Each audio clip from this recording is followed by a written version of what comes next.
Voilà, mais pardon, excusez-moi. Mes amis, on reprend le Tanya et on est maintenant dans un nouveau chapitre qui s'appelle Ygret Teshuvah, c'est-à-dire comment faire Teshuvah. On sait que nos maîtres nous disent que ce monde est un monde de Teshuvah, c'est-à-dire que c'est évident que l'homme faute. C'est évident que l'homme ne peut pas se passer de ne pas fauter. Mais tout le travail de l'homme est de faire Teshuvah, de revenir vers Hachem.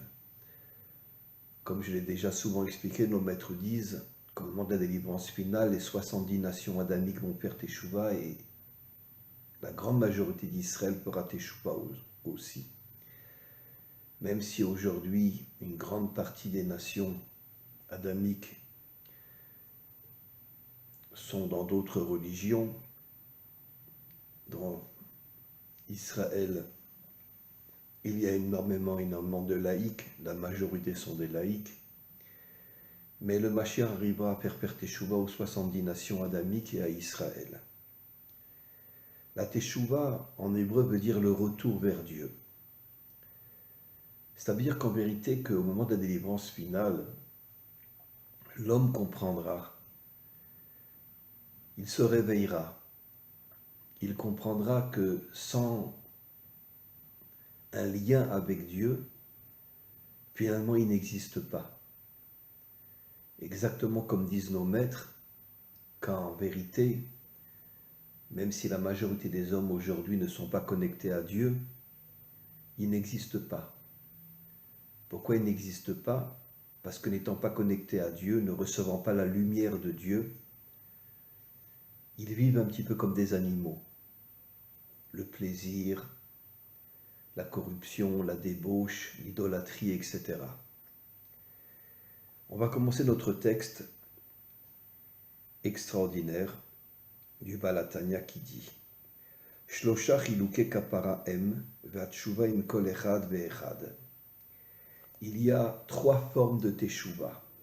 Comme on va le voir, celui qui transgresse un commandement positif, ce qu'on appelle une mitzvah assez, celui qui transgresse un lota assez, ça veut dire que il tombe dans la débauche, dans l'idolâtrie, ou ce genre de choses, où il ne commet pas une mitzvah qu'il devrait accomplir, par exemple, il ne fait pas Shabbat. Et il y a, on verra, une autre partie qui est par rapport à des avérotes très très très très grandes, comme la débauche, l'idolâtrie. On verra. Alors, on va commencer. Avar al mitzvah tassé. Celui qui néglige un commandement positif, c'est-à-dire mettre les tfilines, mettre les tzitzit, qui sont des mitzvot positives. Veshav, après, il comprend qu'il a fauté et il décide de revenir vers Dieu, bien évidemment. Misham, ad shemochalim lo. Alors, il y a un certain temps jusqu'à ce que Dieu lui pardonne. Parce que, évidemment, n'ayant pas mis les tfilines, comme la majorité des juifs aujourd'hui qui ne mettent pas les tfilines, ne mettant pas les tzitzit, ne priant pas. Donc, il y a un certain temps jusqu'à ce que Dieu est mochel, c'est-à-dire jusqu'à ce que Dieu pardonne. Mais en vérité, il faut comprendre la chose suivante.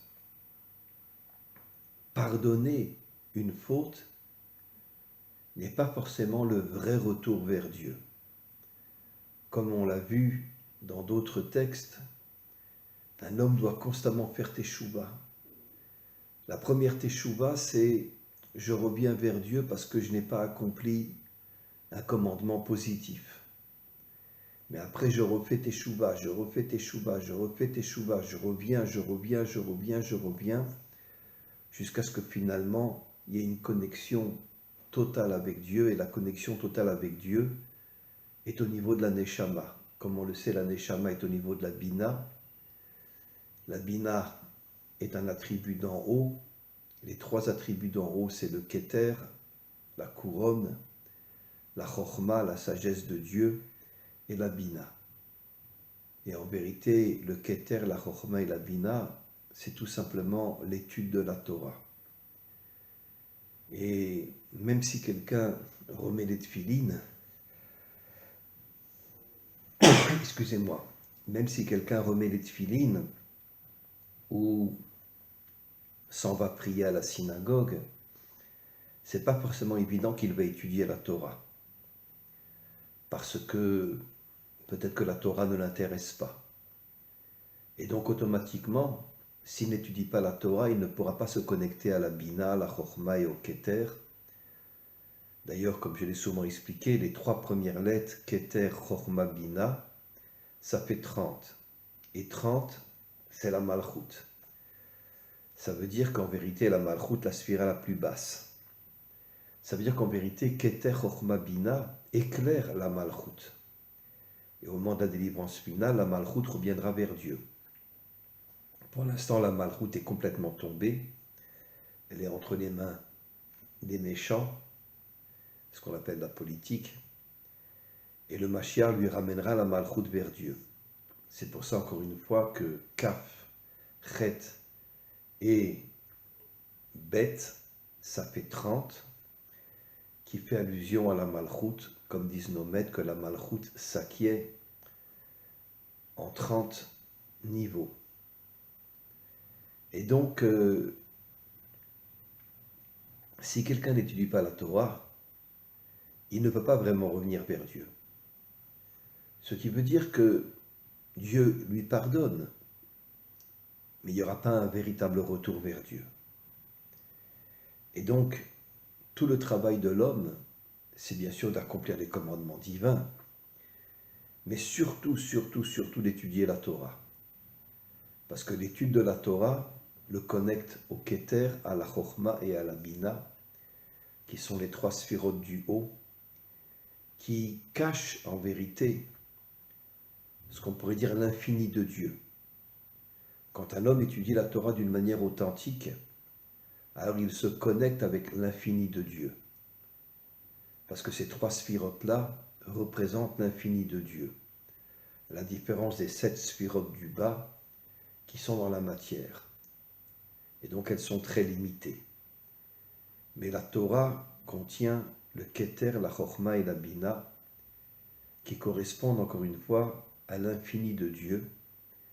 Et quand un homme étudie la Torah d'une manière authentique, à ce moment-là, il reçoit une lumière inimaginable en lui qui lui permet justement de faire une véritable teshuva, pas seulement que Dieu lui pardonne ses fautes, mais il revient véritablement vers Dieu grâce à l'étude de la Torah. On continue.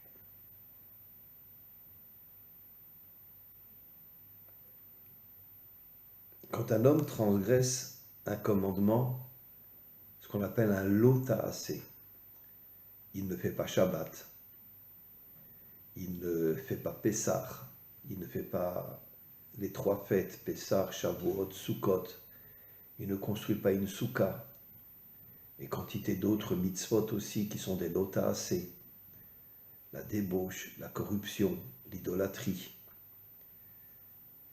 Alors, le Balatania dit, Veshav Betshuva, il prend conscience que finalement il a fait des fautes inimaginables en ne respectant pas Shabbat, en ne respectant pas les trois fêtes, en se débauchant dans la corruption, dans l'idolâtrie. Tolé Yom Kippur Mechaper. Ça veut dire qu'en vérité que Tolé, ça veut dire que Dieu lui pardonne, mais le véritable retour vers Dieu, ça sera Yom Kippour. Puisque Yom Kippour est appelé d'une certaine manière le retour vers Dieu. Yom Kippour, ça veut dire le jour du retour vers Dieu. Mais Yom Kippour Mechaper. Mais là aussi, il y a quelque chose de très très important que je veux expliquer. En vérité, quand un homme transgresse des commandements négatifs, comme Shabbat et d'autres commandements, il ne fait pas Shabbat, etc., Dieu lui pardonnera. Mais comme dans la mitzvah tassée, tant qu'il ne t'étudiera pas la Torah, il n'y aura jamais, jamais, jamais, jamais, jamais un véritable retour vers Dieu. Et c'est pour ça qu'encore une fois, la seule dimension qui nous permet d'avoir un contact, un chivour, c'est-à-dire un lien réel avec Dieu, c'est l'étude de la Torah. Comme je l'ai souvent expliqué, quand Dieu a proposé la Torah à Israël, il l'a proposé aux 70 nations adamiques aussi, puisqu'on est de la même famille, on est tous des descendants d'Adam et Ève. Mais les dirigeants n'ont pas voulu qu'ils reçoivent la Torah, parce qu'ils voulaient rester à leur tête. Et donc, finalement, le Mashiach redonnera la Torah aux 70 nations adamiques. Les 70 nations adamiques chasseront tous les méchants qui sont à leur tête, et les 70 nations adamiques se lieront à Israël. Israël aussi chassera tous les politiciens, tous les hommes d'affaires, etc. Et le seul qui dirigera le monde, ce sera Dieu. On continue.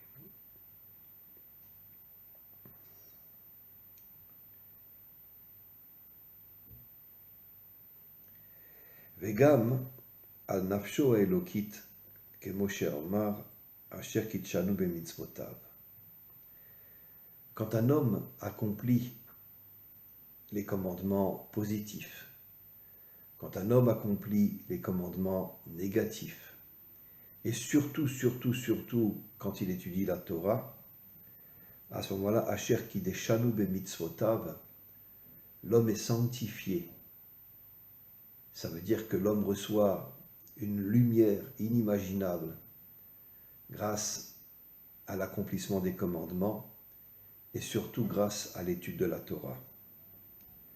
Aval inyan tshuva af shemochalim lo haonesh al mered bemalchuto velo asa ma'amar hameler mikol makom haor nehedar. Le Baal HaTanya dit quelque chose d'extraordinaire. La première teshuva, c'est « je regrette de ne pas avoir accompli les commandements divins ». Mais tant que tu n'étudies pas la Torah, tu n'as pas de lumière en toi. Dieu te pardonne parce que tu es revenu vers lui. Mais si tu n'étudies pas la Torah, tu n'as pas de lumière en toi. Tu n'es pas véritablement un homme. Parce que la seule dimension qui nous donne véritablement de la lumière, c'est l'étude de la Torah. Mikol makom haor nehedar, la lumière disparaît complètement. Alpi ma'avot lo yochal letaken, zeshe bitel, les mitzvot. Donc, ma'avot lo yochal letaken, tu ne pourras pas réparer véritablement ton retour vers Dieu tant que tu n'étudieras pas la Torah. De'af shenizhar me'ata likrot kriyat shema, même si un homme, je parle des commandements positifs, fait le kriyat shema, Shema Israël, Hashem Elokeinu, Hashem Echad, il accomplit toutes les mitzvot, mais s'il n'étudie pas la Torah, Dieu lui pardonne. Mais pardonner ne veut pas dire le retour véritable vers Dieu. Le Baal HaTanya dit quelque chose d'extraordinaire. Quand un homme n'accomplit pas une mitzvah positive, il y aura un certain temps jusqu'à ce que Dieu lui pardonne, mais le mal ne rentre pas en lui. Par contre, celui qui néglige une mitzvah négative, qui ne fait pas Shabbat, qui ne fait pas les 3 fêtes, qui tombe dans la débauche, dans la corruption, dans l'idolâtrie, là le mal rentre en lui. Alidé chez Nidbak Arab et Nafsho, le mal rentre dans son âme, au Sepgam, et le mal détruit complètement son intériorité. Les Mala Mishorsha ou Mekor Chutzva, et il y a une déconnexion totale entre l'âme et le corps. C'est ce qui se passe aujourd'hui. La majorité des hommes sont déconnectés de leur âme. Il y a une déconnexion totale, mais c'est surtout quand on fait une mitzvah lota assez. Ça veut dire que tu tombes dans la débauche, dans l'idolâtrie, dans la corruption. Tu ne fais pas Shabbat, tu ne manges pas kasher. Ne pas manger kasher, c'est aussi une faute terrible. Deminayu parahit nishmatin, l'âme se déconnecte du corps.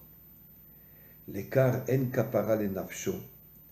C'est pour ça que, à partir du moment où l'âme se déconnecte du corps, même si l'homme fait teshuva, l'âme n'est pas encore reconnectée au corps.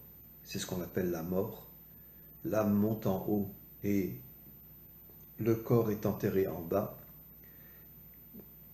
jusqu'à la délivrance finale, parce qu'il n'y a pas vraiment une vraie connexion. Bien sûr, chez les tzadikim, chez les justes authentiques, il y a une connexion entre l'âme et le corps, mais la majorité des hommes n'ont pas de connexion entre l'âme et le corps, et c'est pour ça qu'on meurt tous, même les tzadikim meurent. Même s'ils ont une connexion entre l'âme et le corps, depuis la faute de Adam et Ève, tout le monde meurt. Il y a une déconnexion totale entre l'âme et le corps. Velo le ma'ala ad yom kippour, vechiper ala kodesh metumat beni Israël.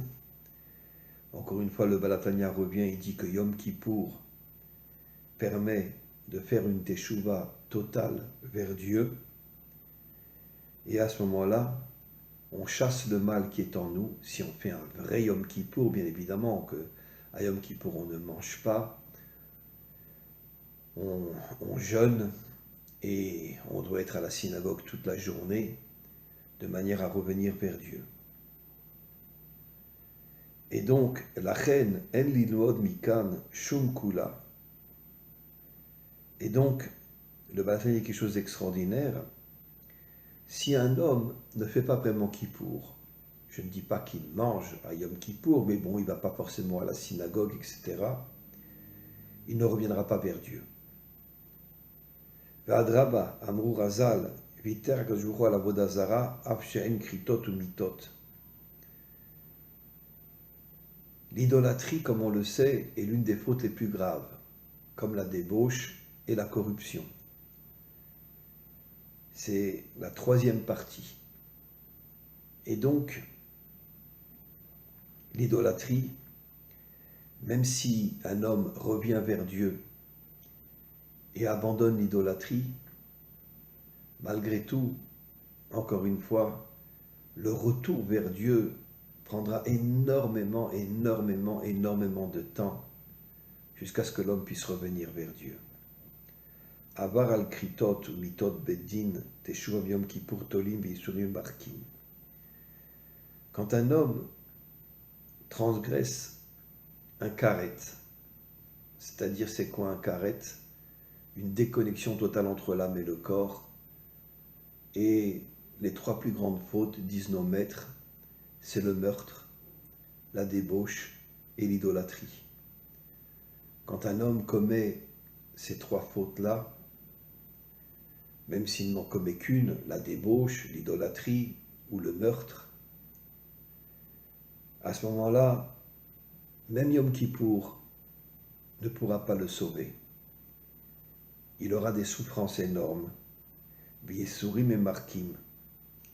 Il aura des souffrances énormes, c'est-à-dire des épreuves énormes pour pouvoir le purifier, parce que les trois fautes qu'il a fait, l'idolâtrie, la débauche et le meurtre, rentrent en lui un mal inimaginable, et donc pour qu'il puisse faire véritablement teshuva, il faut qu'il y ait des épreuves, qu'il surmonte ces épreuves, qu'il soit un homme fort, et à ce moment-là, en surmontant ces épreuves, il pourra faire une véritable teshuva. Qui kapara ou la shon qui noir chez Mekanear l'irlour, la kapara, le retour vers Dieu, nettoie toutes les saletés qui sont dans le corps à cause des fautes qu'on a commises. Et donc, en se nettoyant, je parle des fautes graves, encore une fois, en se nettoyant, quand l'homme revient véritablement vers Dieu, il chasse le mal qui est en lui, et à ce moment-là, il revient vers Dieu. On continuera ce texte merveilleux. Amen et Amen.